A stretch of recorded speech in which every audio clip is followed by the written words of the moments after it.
Today I want to talk about raw honey. Honey's taken a bad rap over the last couple of months and years because people equate everything with sugar. Now, of course, honey has sucrose, it has fructose, but you got to understand they're built differently. You can't compare them to normal refined sugar. And of course, there are some people who should have it and some people who shouldn't have it.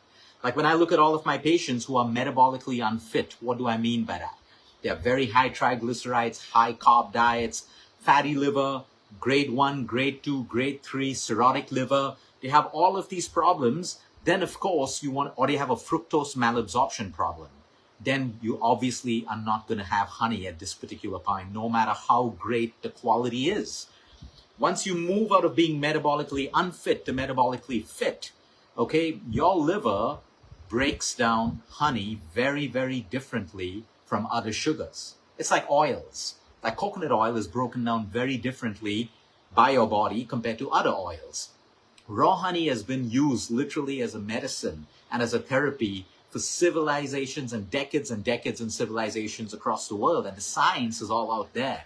The point is there's too much of fear. When people say, oh, I'm going on a low-carb diet, don't even have honey. It absolutely doesn't make sense. In fact, most of the people who have the greatest bodies today, and I'm talking about our athletes, I'm talking about our people who are 50, 60, 70 with great bodies, they have a tablespoon to 2 tablespoons of raw honey with their yogurt every single morning. And they're ripped and they're shredded.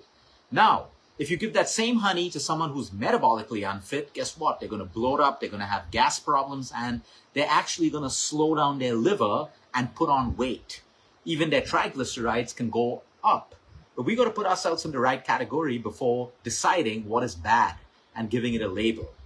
So raw honey, why is it my favorite? And the more and more science we search for, there are only promising things to be said.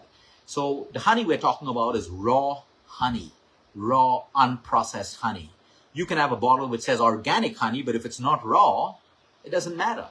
A lot of honeys in the market are spurious, mixed with sugars, different kinds of sugars. It doesn't matter if it's organic, but the words that you need on the bottle if you're going to buy it is raw, unprocessed, unfiltered. Even just raw honey is good enough because that's where all the magic is. If your honey's processed, you're just actually drinking a lot of sugar, a lot of fructose, a lot of sucrose. It's going to shoot up your blood sugar levels.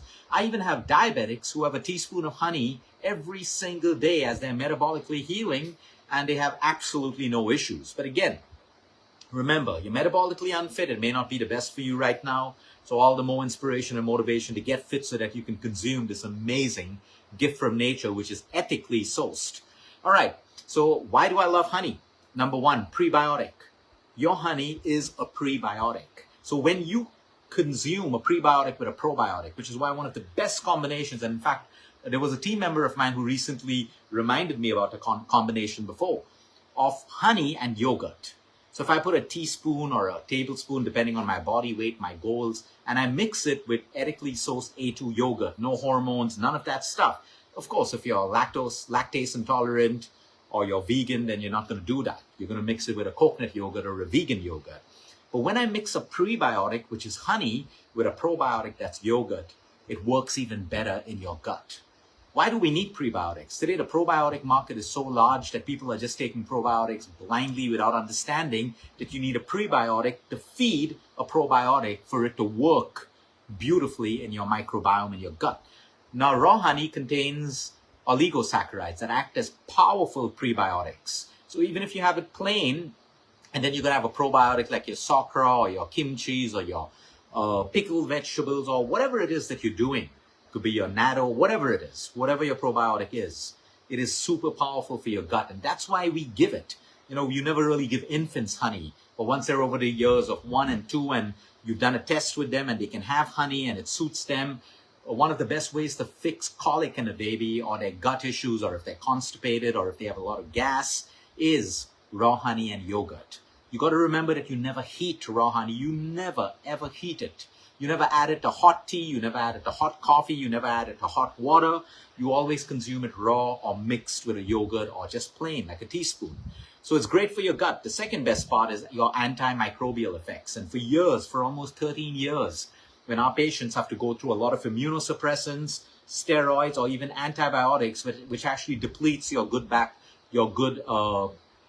gut bacteria, We always make sure they're taking a probiotic, they're taking a prebiotic, and if honey suits them, we're giving them a teaspoon of raw honey every day on an empty stomach. It's highly antimicrobial as well. So whenever you have a stomach infection, you have a bacterial infection, you have a viral infection, honey is also great for you. Antioxidant, it's a very powerful antioxidant. Yesterday we learned about antioxidants. We're living in a world where we're constantly producing more and more free radicals, which is creating more and more inflammation. 95 to 96% of all the diseases out there are inflammatory diseases caused by inflammation. So we got to make sure that we have a diet that is rich in antioxidants so that we can neutralize these free radicals that create inflammation in the human body. And honey is one great food again. My favorite thing is, my favorite part of honey is for people who have gut issues and even acidity, GERD, acid reflux. And because they have acid reflux, they have a very thin esophageal tissue. So they have a burning sensation when they have a sour taste or bile in their mouth, or they have a LES problem, which is their lower esophageal sphincter problem, which is why it's become loose. It's like a flap, but it keeps throwing acid up in your esophagus. Or you have stomach ulcers. Honey is a very, very soothing food.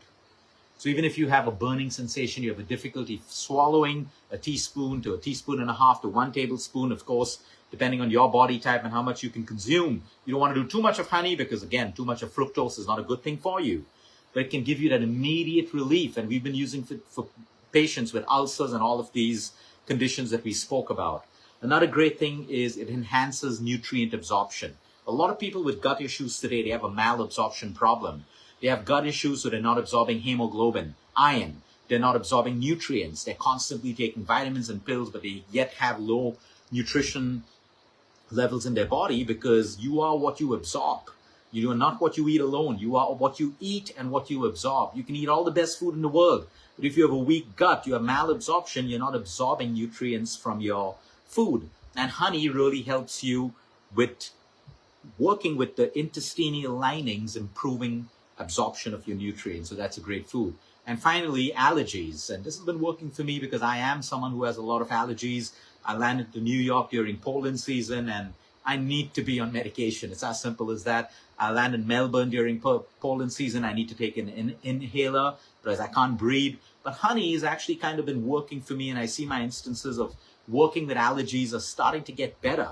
Because you got to be careful though. If you're highly allergic, sometimes honey can make it worse. But if you're used to honey, you should be more consistent with your honey intake because it kind of trains your immune system. I'm not saying it's going to get rid of your allergies, but it actually works by training your immune system to handle allergies better. So you may want to try it with that. Now, like I said, you want to make sure that you have a great source of raw honey, which is pure and really good. Raw honey is also used for energy. You know, you go back into history. I love reading history. I love reading history about Egypt and, you know, the Middle East, our own country. And apparently on the marriage night, the male was given milk with 2 tablespoons of honey, a little bit of saffron for libido and energy. And till date, it's practiced in many, many cultures for energy, for libido. Now, obviously, don't get me wrong. If you're stressed out, you're not eating well, you're sedentary, you're going to have a low libido because of that. But let's say you're really tired, you're doing all of these things, and try it. I've tried it with a lot of my patients, and they're like, hey, wow, yeah, my libido really improved because honey breaks down into quick energy. It's a simple carb after all. But you're getting all of these properties that we spoke about, and it's great for men and for women. So it's also great for energy. We have a lot of athletes who have a tablespoon of honey before training, and they have a tablespoon sometimes after training for quicker recovery. So there are many ways you can use honey. If it suits you, do it. If it doesn't suit you, don't do it. Have a great day, everyone. Until next time, eat smart, move more, sleep right, breathe deep, and remember, you care. It's all about you.